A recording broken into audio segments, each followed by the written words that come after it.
The Miami Dolphins were thin in the secondary prior to their blockbuster trade with the Pittsburgh Steelers on June 30th. The Dolphins received safety Minkah Fitzpatrick in the deal to bolster the back end of their secondary.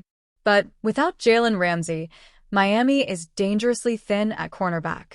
That's what CBS Sports' Josh Edwards argued when he identified cornerback as the biggest remaining need for the Dolphins on Tuesday. Cornerback had been an issue for Miami even prior to the Ramsey trade, Edwards wrote. Depth is relatively thin with Kader Kohou locked into the slot and recent comments about not waiting for Cam Smith. The other names on the two-deep depth chart in those three roles are Storm Duck, Ethan Bonner, Jason Marshall Jr., and Artie Burns.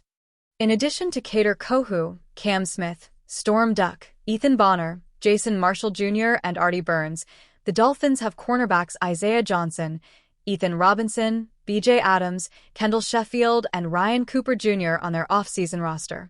Dolphins thin CB group after Jalen Ramsey trade. Miami and Ramsey were never going to be able to coexist again in the 2025 NFL season.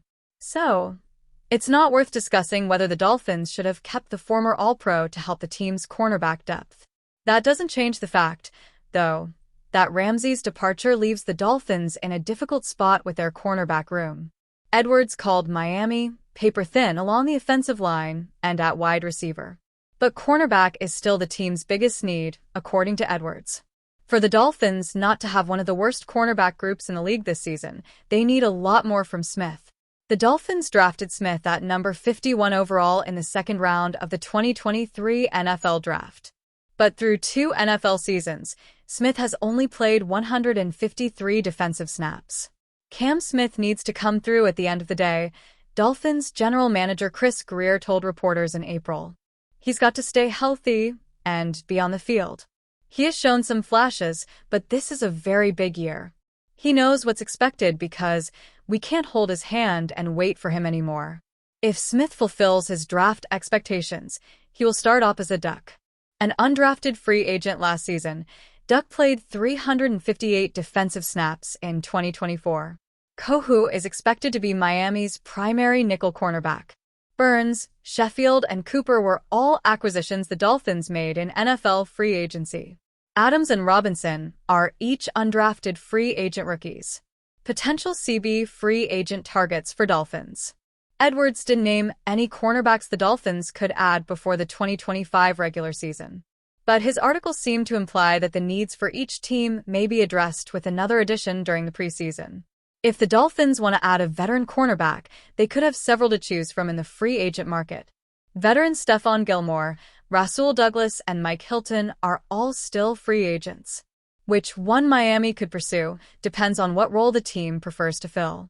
Gilmore and Douglas are outside cornerbacks, while Hilton has thrived in the slot during his career. Former Dolphins cornerback Kendall Fuller is also still a free agent if Miami prefers to bring back a familiar player. Fuller started 11 games for the Dolphins last season. These cornerback veterans don't appear to be in great demand. Even though the depth chart looks grim entering training camp, the Dolphins could see what they truly have a cornerback and then pursue a free agent option later in the summer if needed. Pittsburgh Steelers GM Omar Khan learned a lot from Kevin Colbert, but 3 years in the differences between the two are rather obvious.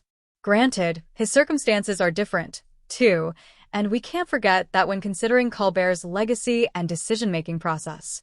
But one thing seems to stick out more than anything, and that's a willingness to trade personnel assets. During Colbert's tenure as the Steelers GM, he traded relatively few players and rarely without cause. His most notable player trade involved sending W.R. Santonio Holmes to the New York Jets. While that might resemble some trades made by Omar Khan, the Holmes situation had come to a head. They already knew he would open the following season under suspension, and they had no plans to re-sign him. Later, of course, Colbert also traded Antonio Brown, but Brown gave the Steelers no choice. The Steelers very much could have retained Deontay Johnson or George Pickens, but chose not to. Omar Khan moved Johnson for CB Dante Jackson, a starter. For Pickens, he earned a third-round pick, again, knowing they wouldn't re-sign him. And the Steelers just signed Khan to a 3-year extension, so he's doing right by them. Khan made his first legacy-making move at the trade deadline in 2023, shipping off Chase Claypool. This is a player they very much could have held on to, but passed on the opportunity. Of course, the Bears gave them a second-round pick for him, and presumably even Colbert would have taken that deal. He did trade Martavis Bryant, but again, suspensions factored into that decision. But is the Minkah Fitzpatrick trade a move Kevin Colbert would have ever made?